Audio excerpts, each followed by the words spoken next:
পুজোর আগেই চলে গেলাম নেল এক্সটেনশন করাতে। কেমন কি করালাম সেটা পরে দেখাচ্ছি। তো বিকেলে বেরিয়েছিলাম একটু শাড়ি কেনার জন্য, আমার নয় মায়ের জন্য। তো অনেক খুঁজে মায়ের এই শাড়িটা পছন্দ হয়। তো তারপর সেখান থেকে চলে যাই অন্য আরেকটি দোকানে, শাড়ি দোকানে। তো সেখান থেকে আরও দুটো শাড়ি নিই। এই দুটো শাড়ি সিলেক্ট করেছিলাম। আমি সেদিন কিনেছিলাম গড়িয়াহাট থেকে আমার জন্য একটা শাড়ি, তো তারই জন্য একটা ব্লাউজ পিস কিনতে গিয়েছিলাম। তো এই ব্লাউজ পিসটা আমার শাড়ির সাথে যাচ্ছিলো, তো সেই জন্য এটা কিনে নিলাম।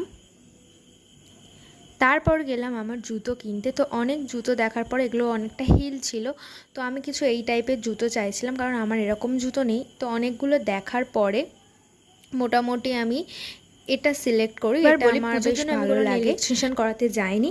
অ্যাকচুয়ালি ছিল এই দিদিটার নেল এক্সাম, তো সেখানেই আমি গিয়েছিলাম অ্যাজ এ মডেল। তো কেমন কি করলাম সেটা পরের ভিডিওতে দেখাচ্ছি। এখন আমি খাই। নেক্সট ভিডিওর জন্য সাবস্ক্রাইব করে দিও। বাই, আজ এতটাই।